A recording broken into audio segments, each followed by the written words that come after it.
and welcome to Read Aloud for Thursday.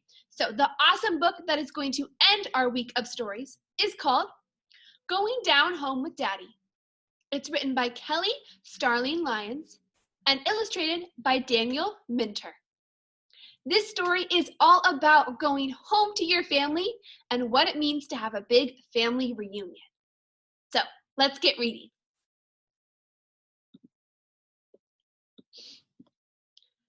On reunion morning, we rise before the sun. Daddy hums as he packs our car with suitcases and a cooler full of snacks. He says there's nothing like going down home.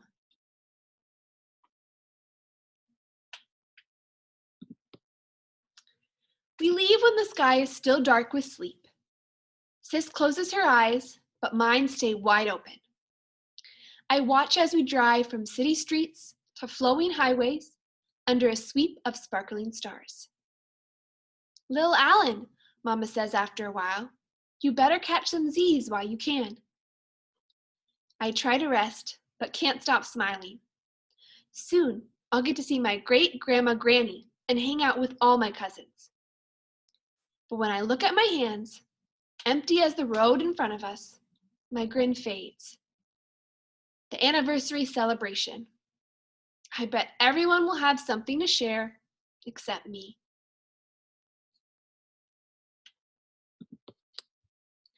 I doze off in a cloud of worry and wake to sunbeams tickling my face. I squint and see a familiar John Deere tractor store and a gray silo standing at attention. We're almost there. Sis and I sit up straight as pines when we see Granny's wood frame house. She's right where we left her after last year's reunion, scattering corn for her chickens like tiny bits of gold. There she is, Sis shouts. Granny spreads her arms wide and wraps us both inside. My, she says, and showers our cheeks with peppermint kisses. I missed you so. All afternoon, a parade of family comes home. Grandma Loretta and Grandpa James, aunts and uncles, and more cousins than I can count.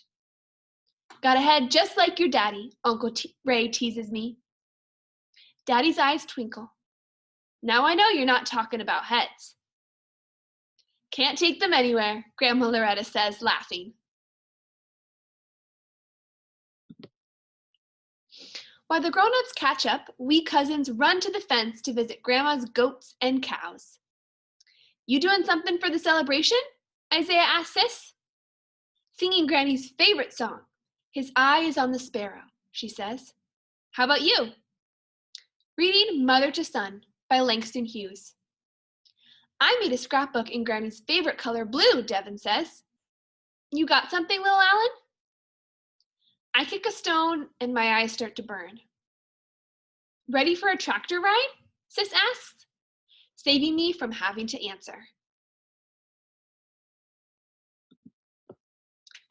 I swallowed hard and climb into the trailer with Sis and Mama. I lean against the hay as Daddy drives us past the smokehouse and fishing pond and rumbles by a field dotted with puffs of white. Cotton has been on this land a long time, just like us, Daddy says. Pa would drive your Uncle Jay and me on a tractor just like this one. Look to your left, Pa would say. Look to your right. The land just seemed to go on forever. Everything you see, Pa told us, is ours. I think about what Daddy said and sit up tall. Pa is gone. This is our time to come together and remember. Daddy's words make me want to share more than ever. When the ride stops, I ask him what to do. Think with your heart, Lil Allen, Daddy says. That's what Pa always told me. Just then we hear Granny. Come and get this food while it's hot, she calls from the porch. We dash inside. The dining room overflows with love-made dishes. Smoked turkey, collards, mac and cheese, okra and tomatoes, and biscuits oozing with maha jelly. Just the way Daddy likes. Hand in hand, we create a ring inside the house, Pa built for Granny. Heart to heart, we share what we're thankful for. Nothing is more important than family, Granny says, tearing up as she looks at every face. Amens all around. On Sunday, I feel sick. Not a fever and sneezing sick, but I wish I had more time sick. The celebration starts at dusk. Get a move on, little Alan, Grandma Loretta says. You know Granny doesn't play. Growing up, we never missed a service. At church, Daddy points to the spot where he and Uncle Jay performed a duet on trombone and trumpet. My hands were shaking so much I could barely play, Daddy says. But when I saw Granny smiling, my jitters went away. I wonder if looking at Granny will help me. But when our eyes meet, all I can think about is being the only kid with nothing to say. After service, we head back to Granny's and change into our reunion t-shirts. Generations of our family smile from every wall. Mama, Sis, and I peer at black and white pictures of Pa and Granny. Their eyes, brave and bold, remind me of Daddy's. You have their eyes too, Mama says. That's when it comes to me. I think about everything I see when I'm here. I think about the tractor ride and Daddy's stories. I think about walking in Pa and Granny's footsteps, and those of our people and Native people long before. I think and collect treasures from our land. I lift my head to the sun.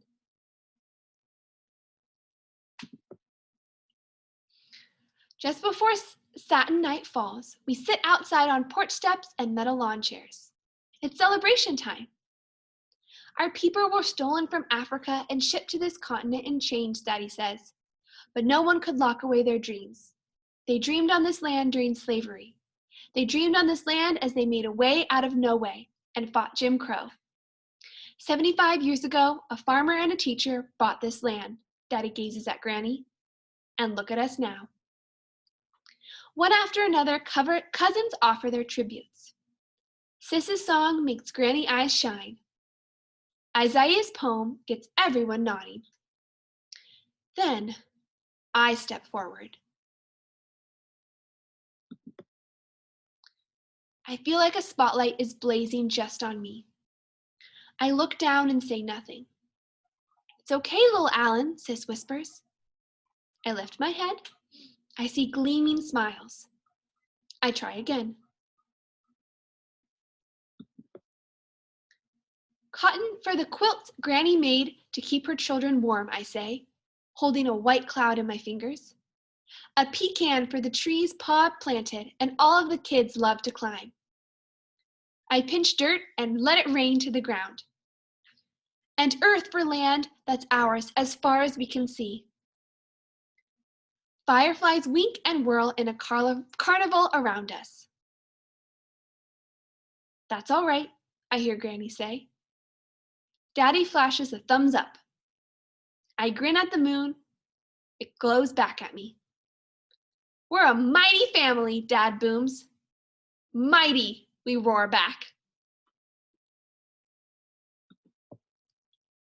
Then we try to make the night stretch on forever. As grown-ups slap cards and checkers against tables, we cousins dig through old trunks and laugh until our hearts explode with joy. Too soon our goodbye morning comes. We hug all the way to the door. Then we climb into our car and watch Granny and her house shrink and disappear. When we go down home with Daddy, everything we see holds a piece of him and us. We head up the highway, thinking about family and dreaming about next year. Awesome, the end, Super Scholars. So I hope you enjoyed that story and you can spend some time with your family over Thanksgiving and be thankful for all the awesome ways they've helped you grow. But for right now, let's stretch it out, move your body so we can get right back down to our work.